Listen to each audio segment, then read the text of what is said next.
আসসালামু আলাইকুম। এখন শুনবেন সংবাদ শিরোনাম। দীর্ঘ ৬ বছর পর সুন্দরবনে আবারও সক্রিয় দস্যু দল। অতিষ্ঠ জেলে বাওয়ালিরা, দাবি প্রশাসনিক হয়রানির কারণেই ফের অন্ধকার। পোষ্যকোটা নিয়ে রাজশাহী বিশ্ববিদ্যালয়ে উত্তাপ। লাঞ্ছিতের প্রতিবাদে শিক্ষকদের কর্মবিরতি পালন, চলছে সিন্ডিকেট সভা। খুলনায় বাস্তুহারা কলোনিতে উচ্ছেদ অভিযানে স্থানীয়দের বাধা, পুলিশের সাথে তুমুল সংঘর্ষ, টিয়ারশেল নিক্ষেপ, আহত অর্ধশত। শেরপুরের ঝিনাইগাতি ও নালিতাবাড়িতে ঢলের পানি নামার পর বেরিয়ে আসছে ক্ষয়ক্ষতির চিহ্ন। টেকসই বাঁধ নির্মাণের দাবি এলাকাবাসীর। আসসালামু আলাইকুম। এতক্ষণ দেখছিলেন সংবাদ শিরোনাম, এখন দেখবেন বিস্তারিত। যমুনা টেলিভিশনের হাত ধরে সুন্দরবনে একে একে আত্মসমর্পণ করেছিল ৩২টি দস্যু বাহিনীর ৩২৮ জন সদস্য। ২০১৮ সালের ১ নভেম্বর সরকারের পক্ষ থেকে দস্যুমুক্ত ঘোষণা করা হয় সুন্দরবনকে। তবে দীর্ঘ ৬ বছর পর আবারও সক্রিয় বৃষ্টির মতো দস্যু বাহিনী, অত্যাচারে অতিষ্ঠ জেলে বাওয়ালিরা।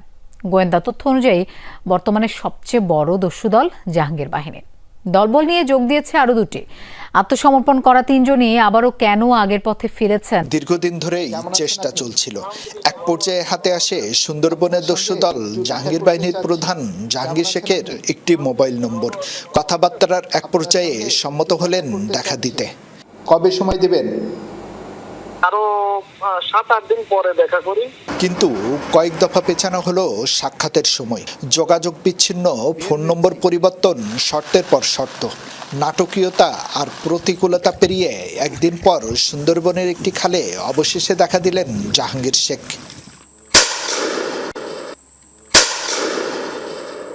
নৌকা দুটো আমাদের নিয়ে গেল বনের গভীরে। প্রথমে ক্যামেরার সামনে কথা বলতে রাজি না হলেও এক পর্যায়ে মত পাল্টালেন তারা। আলাপচারিতায় জানা গেল বাহিনীর সদস্য এখন ৪০ জনের মতো। প্রথম দিকে দেশীয় অস্ত্র দিয়ে দস্যুতা শুরু করলেও এখন বাইরে থেকে আসছে মারণাস্ত্র। প্রশ্ন ছিল, আত্মসমর্পণের পর আবারও কেন ফিরলেন দস্যুতাই? এই দস্যুগিরি ভালো লাগে না। এগুলো করতেছি শুধু এই প্রশাসনিক হয়রানির কারণে। দেখা গেল আমি বসবাস করি দাকব থানায়, মামলা হয় রামপাল থানায়, সেখানে ওই মামলার আসামি আমি হই, আমি কিছু জানি না। এইভাবে মিথ্যা মামলা যদি আমরা আত্মসমর্পণের পরে খাই, আমরা কত বেল উপরে টেকব। জাহাঙ্গীর শেখের সাথে দলবল নিয়ে যোগ দিয়েছেন সাবেক দাদাভাই বাহিনীর প্রধান জয়নাল আবেদিন ওরফে রাজন ও মাঞ্জুর বাহিনীর প্রধান মঞ্জুর সর্দার। দর্শক, সিন্ডিকেট সভা শেষে এই মুহূর্তে কথা বলছেন রাজশাহী ইউনিভার্সিটির রেজিস্ট্রার। প্রথমত এই ধরনের একটা যে নজিরবিহীন ঘটনা ঘটেছে, বিশ্ববিদ্যালয়ের একজন উপাচার্য যেভাবে শারীরিকভাবে তিনি লাঞ্ছিত হয়েছেন, এটার জন্য সিন্ডিকেট নিন্দা জ্ঞাপন করেছে এবং এই ঘটনার সুষ্ঠু তদন্তের স্বার্থে সিন্ডিকেট সিদ্ধান্ত নিয়েছে আমরা আভ্যন্তরীণ যে তদন্ত কমিটি একটি হবে আর আরেকটি বিচার বিভাগীয়, একদম নিরপেক্ষ তদন্তের স্বার্থে বিচার বিভাগীয় একটি তদন্তের জন্য সিন্ডিকেট এটা সুপারিশ করছে, এরকম একটা সিদ্ধান্ত গ্রহণ করা হয়েছে। এরপরে তদন্ত কমিটিতে কতজন সদস্য? 5 সদস্য বিশিষ্ট একটি কমিটি গঠিত হয়েছে।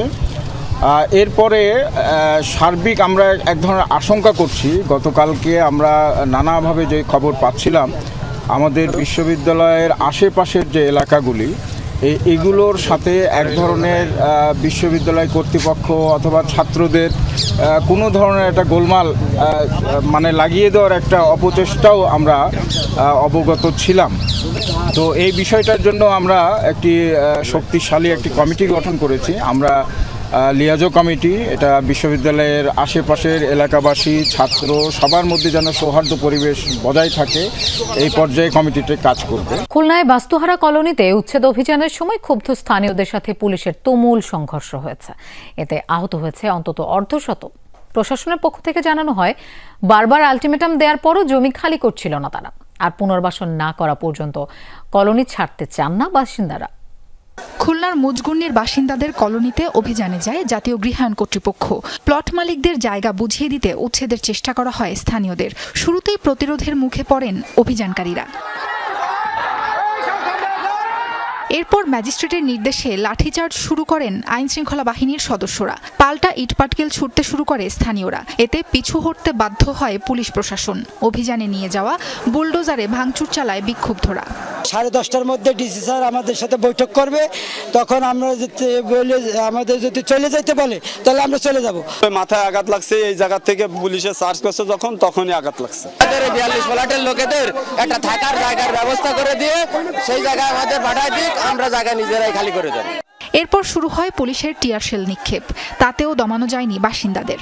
তাদের অভিযোগ, পুনর্বাসন না করা পর্যন্ত জমি খালি করবেন না তারা। এমনকি তাদের মালপত্র সরানোরও সুযোগ দেয়নি প্রশাসন।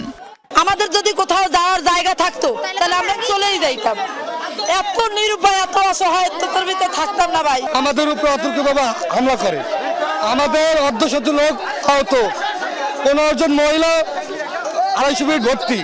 পুলিশ জানায়, সংঘর্ষে দুপক্ষের অর্ধশত মানুষ আহত হয়েছে।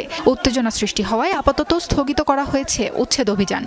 আমাদের ম্যাজিস্ট্রেট ওনারা উপস্থিত ছিলেন, তারা তাদেরকে ব্রিফ করে, আমরা ব্রিফ করি, কিন্তু তারা অনড় থাকে তাদের অবস্থানে। অনড় থাকা অবস্থায় পরবর্তীতে আমরা যখন উচ্ছেদের উদ্দেশ্যে রওনা করি, ভিতরে যাওয়ার চেষ্টা করি, এর প্রেক্ষিতে তারা ইটপাটকেল ছুটতে থাকে। তো পরবর্তীতে অনাকাঙ্ক্ষিত একটা অবস্থা তৈরি হয়। তো পরবর্তীতে অভিযানটা চলবে কিনা এটা পরবর্তীতে আবার জানানো হবে।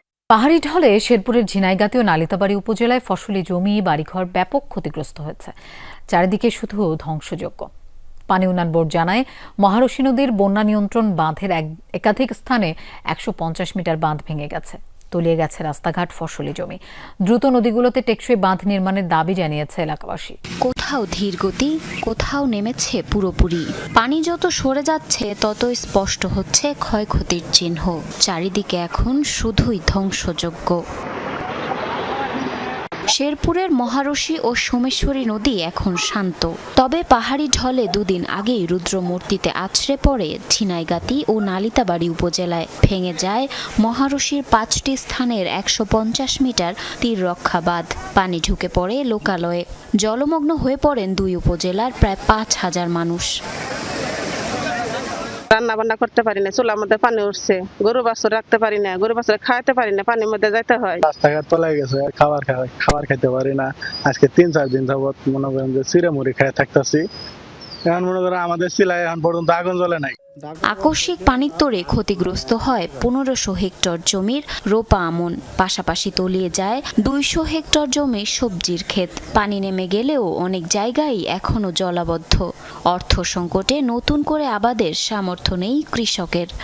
এই মহারশী নদীর পানিতে বিকেল 2টার সময় সমস্ত জায়গা জমি যা ছিল বাড়িটা সমস্ত বাইসে গেছে। লোকের বাড়ি ঘর চলে গেছে, তাদের জায়গা জমি গেছে, তাদের গরু বাছুর চলে গেছে, তারা খুব